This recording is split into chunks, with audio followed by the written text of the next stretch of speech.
अब रशिया ने भी साफ साफ कह दिया है ईरान बड़े खतरे में है। हमें चिंता है कि एक बार फिर से इजराइल ईरान पर हमला कर सकता है।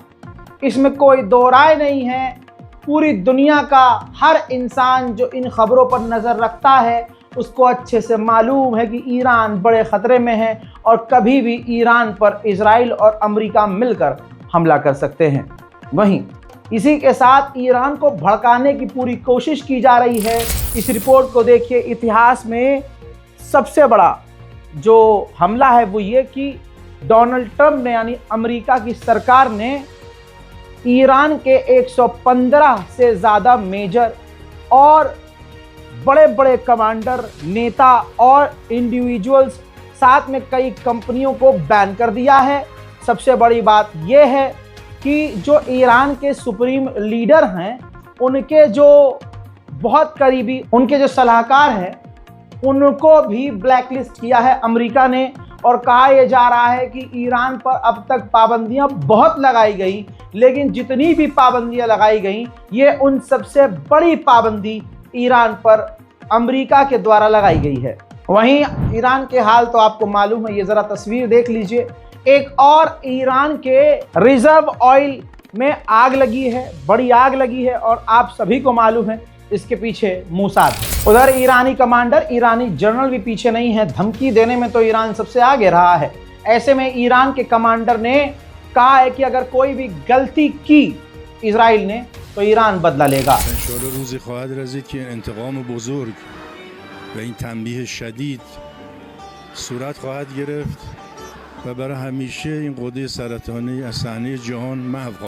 सऊदी अरब ने ईरान को गुडविल दिखाते हुए 12 ईरानी मछुआरों को जो गलती से सऊदी अरब के इलाके में चले गए थे और सऊदी ने गिरफ्तार कर लिया था, उन 12 ईरानी मछुआरों को रिहा कर दिया है। वहीं ईरान के विदेश मंत्री ताजिकिस्तान पहुंचे हैं और ताजिकिस्तान के नेताओं से और राष्ट्रपति से मुलाकात की है।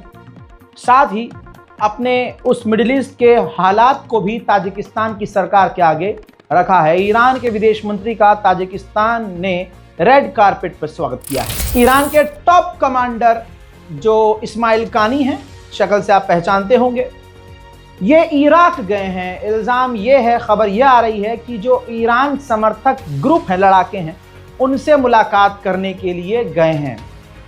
अमेरिका इजराइल की इनकी मूवमेंट पर नज़र है। वहीं अब ये और बात तेज़ हो गई है कि अब ईरान पर हमला होने वाला है। इस वजह से इस्माइल कानी इराक के लड़ाकों को गाइड करने गए हैं। ईरान में अलग अलग तरह के प्रदर्शन जारी हैं।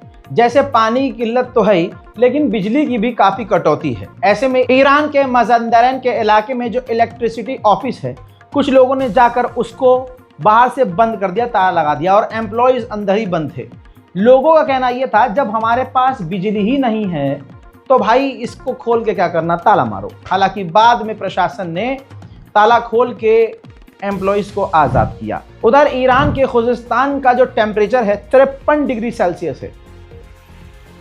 50 तो वहाँ है ही है, लेकिन किसी किसी इलाकों में 53-54 पहुँच रहा है। तो आप अंदाज़ा लगा सकते हैं वहाँ क्या ही एसी काम करेगा। ईरान में एसी काम करना बंद कर चुका है। ज़मीन सूख रही है, पानी नहीं है और बिजली भी अब तेज़ी से काटी जा रही है। क्योंकि कल ही मैंने बताया था कि जिस डैम के ज़रिए इलेक्ट्रिसिटी ईरान बनाता है, वो डैम जब सूख चुका है तो अब डैम को चलाने वाली कंपनी ने कह दिया है कि आने वाले 2 हफ्तों के अंदर बिजली पूरी तरह से ख़त्म हो जाएगी। उधर अमेरिका ने साफ कह दिया है कि इजराइल लेबनान से जब तक नहीं निकलेगा जब तक हिजबुल्लाह हथियार नहीं डाल देता। उधर हिजबुल्लाह के लीडर सामने आए हैं। उनका एक वीडियो आया जिसमें उन्होंने कह दिया कि हमारे लोग और हम यानी हिजबुल्लाह लेबनान में हथियार नहीं डालेगा।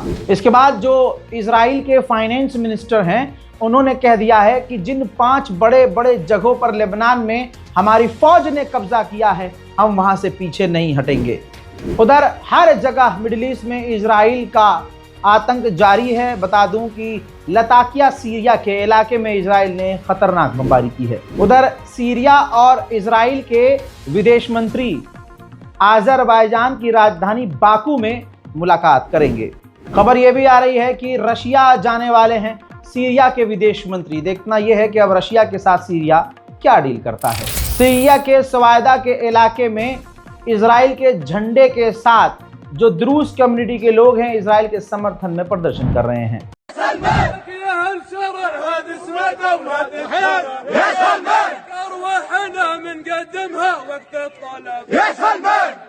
तुर्की, अजरबैजान और सीरिया का मिलन ये है, नया अपडेट है कि तुर्की अजरबैजान की गैस पाइपलाइन अपने इलाके से गुजारते हुए सीरिया तक पहुंचाएगा। जो पहले मैंने अपडेट दिया जिसमें 80 गाजा के लोग मारे गए, अब एक और अपडेट आया है थोड़ी ही देर पहले की जानकारी है कि 53 से ज़्यादा और फिलिस्तीनी भूखे लोग जो खाना पानी लेने के लिए लाइन में लगे थे उन पर गोलीबारी करके 53 और भूखों को इजराइल ने कत्ल कर दिया है। अमेरिकी सेनेटर ने खुला बोल दिया है, इतना खुला कोई नहीं बोल रहा।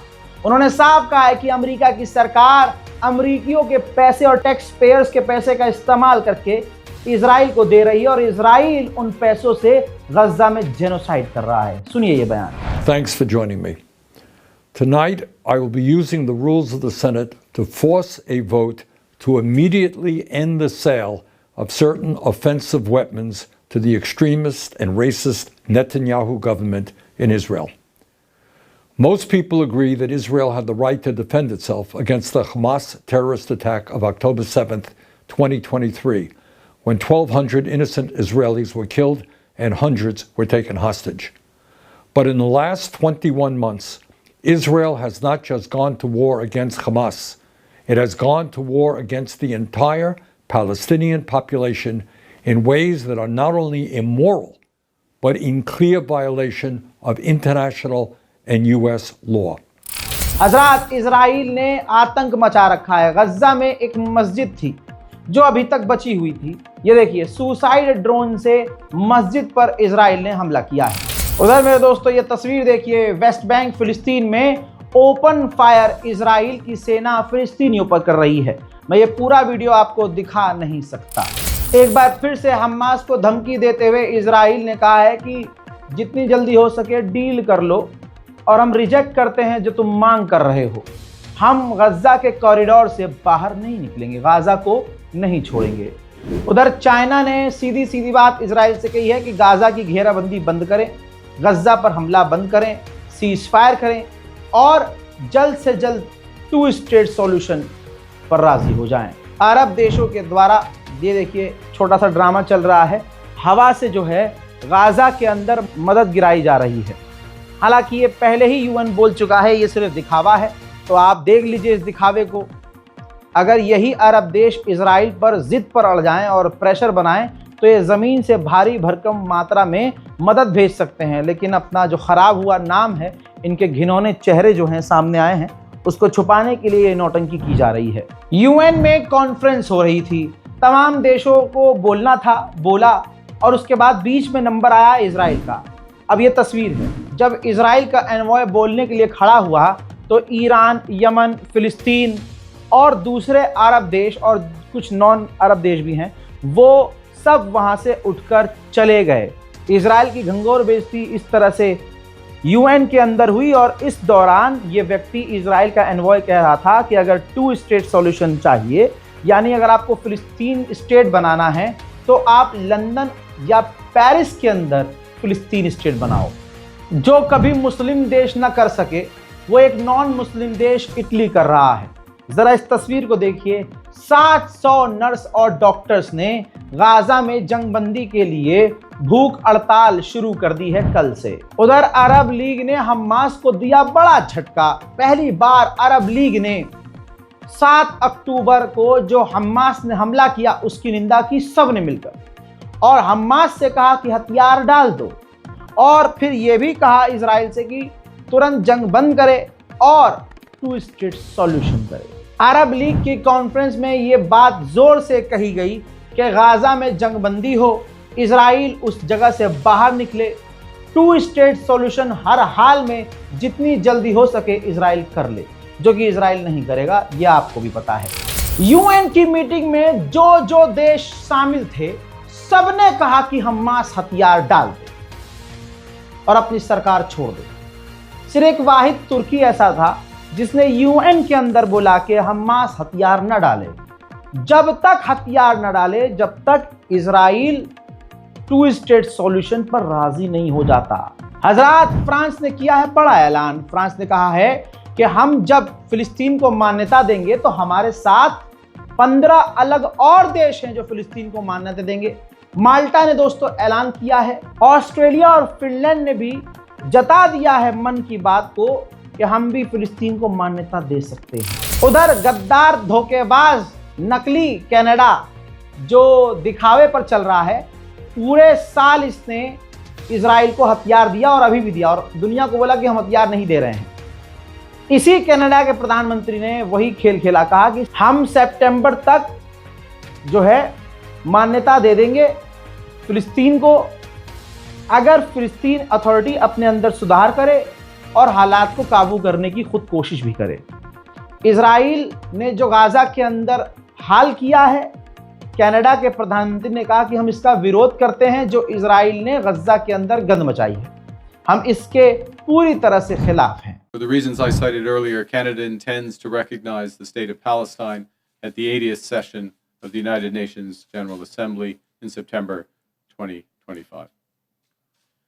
This intention is predicated on the Palestinian Authority's commitment to much-needed reforms, including commitments by the Palestinian Authority's President Abbas to fundamentally reform its governance, to hold general elections in 2026 in which Hamas can play no part, and to demilitarize the Palestinian state.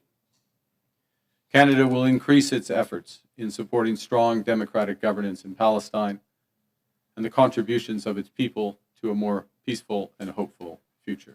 वहीं Egypt ने कहा है कि हम 100 से ज्यादा फिलिस्तीन authority की पुलिस और मिलिट्री को ट्रेनिंग दे रहे हैं ताकि वो गाजा की सिक्योरिटी आगे संभाल सके। ब्राजील देने वाला है इजराइल को बड़ा झटका। ब्राजील ने किया है ऐलान कि हम इजराइल के कर्मकांडों की वजह से उस पर बड़ी पाबंदी लगाने की तैयारी कर रहे हैं। गाजा का नरसंहार करके तमाम बड़े बड़े देशों के सिस्टम अंदर से खोखले हो चुके हैं।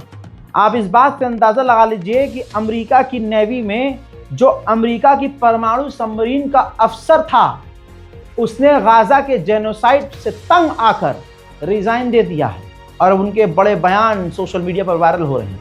देखिए। My name is Hanny Nofal. I was a submarine officer for over 10 years, and I resigned in November 2023 during the Biden administration when I recognized very early on that this was in fact a genocide, and the United States government was fully and unequivocally backing that genocide. I'm only coming out now because I had to wait until the expiration of my active duty service to be able to speak out, but I'm coming out now to say that I do not support what the U.S. government has been promoting in Gaza for the last 22 months. 250 years ago, at the dawn of this nation, George Washington gave us a warning. इसी तरह से Hollywood की एक और superstar आई हैं, actress Jenna Ortega. Hollywood में बड़ा नाम है। इन्होंने भी, जो तस्वीर को मैं हाइड कर रहा हूं, उन्होंने एक पोस्ट किया है। उसमें बच्चे बिल्कुल ऐसे हो रहे हैं, सूख के हड्डियां बाहर आ रही है। वो एक समय जर्मनी का वो था 2x2 की मूंछ रखने वाला, उसने भी वैसा ही किया था ज्यूस के साथ।